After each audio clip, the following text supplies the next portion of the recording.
Hi there, boys, girls, and everybody outside and in between. A new month always means new featured games. This month we are taking a look at games that have too many boxes. Well, not too many, but two. It's just two. This month we are focusing on games that for one reason or another I have in 2 boxes. It could be because of an expansion, it could be because of several expansions, it could be upgrades, who knows? Let's take a look. Starting this month is Champions of Midgard, and the second box is the Valhalla expansion. Champions of Midgard is a worker placement game with also some dice-driven combat thrown into it. You're going to be recruiting warriors, casting runes, looking into the future when possible, and fighting monsters. The overall goal is to gain more glory than your opponents. You will be proclaimed Jarl and the overall champion of Midgard. I've played this a few times, not actually with this expansion yet, because I didn't know if it was one of the ones you can just throw in for your first few games and everything be fine. But the next time this hits the table, this is absolutely coming along. I am a big fan of this. The theme is right up my alley. The pace is great. It's just an overall really good experience. That is Champions of Midgard. Next is another very Viking-inspired game. That is Blood Rage, and its second box, the Gods of Asgard expansion. I don't know if you can see, this is actually still in shrink. I haven't used this yet. I have not been fortunate enough to get Blood Rage on the table yet. This is another game about battling for glory for your clan, but it also includes gods and their machinations, as well as a really interesting implement where you still gain glory even if you lose battles. And I really think that's interesting. I was very hyped for this when it came out, so were a lot of other people. It's on my list of games that need to be played soon. That is Blood Rage. Back to the real world now, let's talk about Ticket to Ride. This is in 2 boxes because this has just the trains and cards, stations, other markers, things that you need for the game. And this one is just maps. Out of all the expansions that I've gotten, I use the Japan box as the one to house everything just because I think it's the prettiest. That's really all there is to it. Ticket to Ride is, on the face of it, a set collection game. You are trying to get the cards that you need to complete railways that will help you finish the routes that you need to finish. This has a very welcoming learning curve. I've played this with family, with my non-gamer friends, and also with other friends who are really into gaming.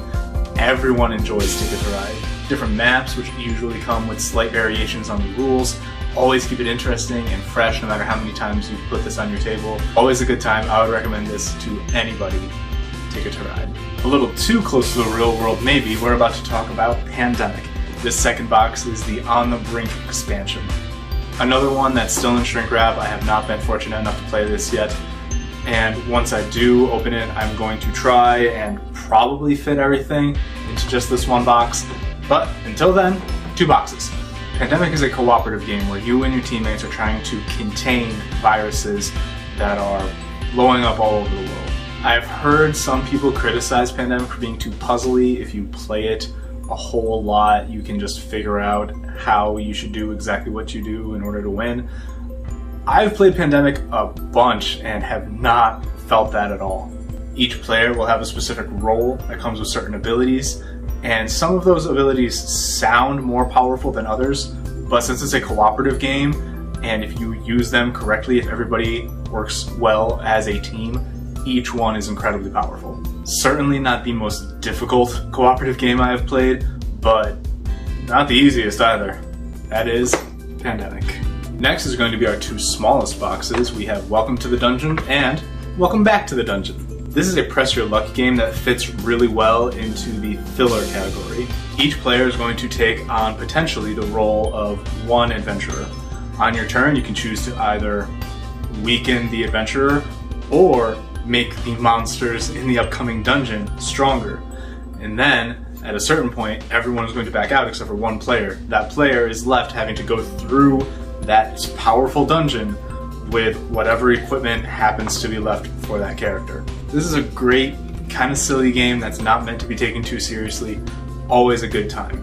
Also, these are interchangeable. You don't need one to play the other at all. So if you're looking for something amusing that'll help you fill up some time, welcome to the dungeon. Up next we have Root and its second box, Riverfolk expansion. I was incredibly fortunate when it came to Root. I actually bought these secondhand from somebody who was selling everything for Root. The base game, all of the expansions that had come out, upgrades, whatever there was to be had for this game, this person had, and they were looking to sell it. And I couldn't stop myself, even though I still have never played the game. This is an asymmetrical war game where every player has a different faction, and those factions are incredibly different. Strategy and tactics will be different, abilities will be different, equipment. How you win the game can be different depending on which faction you play. And they're all super awesome woodland creatures like squirrels and birds and chipmunks. So much of this game sounds so cool and so much fun. I'm really bummed I haven't played it yet. That is Root. Up next is another asymmetrical war game, this time Cry Havoc, and its second box, the Aftermath expansion. And again, in shrink wrap, and again, you know what that means. You know, I get these with the intention that they will be played eventually. In Cry Havoc, just like in Root, each player is going to be using a different faction, and those factions are vastly different. Some are better at long-term strategy, some are more aggressive on the offset, some are better at defense as opposed to offense. So it really gives you a chance to find one that suits your preferred playstyle and use that. So yes, another one that I'm desperate to get played, that is Cry Havoc. Next is the largest box for this month, that is Scythe, and its second box, Rise of Feminists. Yep, even with something like this, could not fit everything all in one location. Also, this is a legacy style expansion, so there is a whole self-contained story within just this smaller box. And even if I had started this, I would still want to keep it separate. So yeah, actually this is one that I have played before. Once, but still, this looks like a heavily militarized game in a war-packed world, but actually this is very much on the Euro side of things.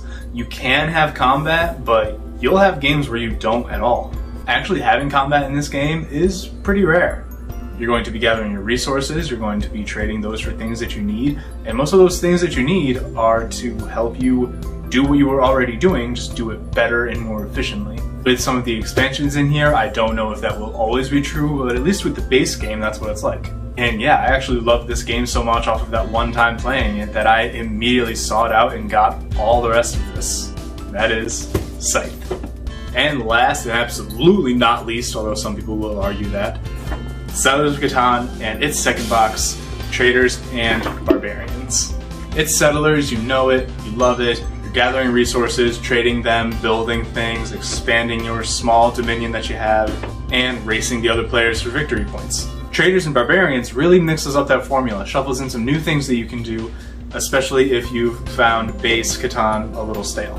There are new resources that you can use for trade, there are events that'll happen, you can make changes to the board, you can tell a whole story of Settlers of Catan using this expansion.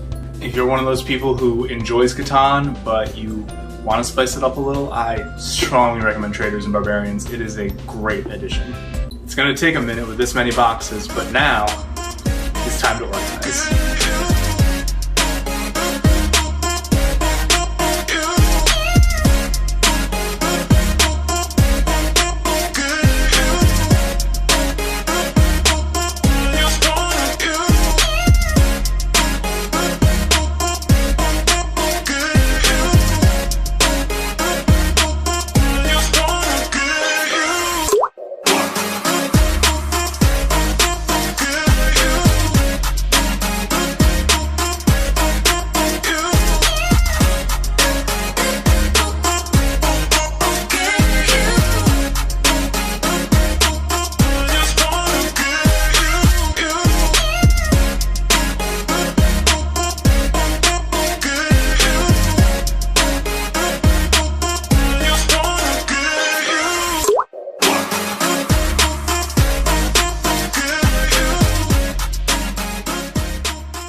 And those are our featured games for August.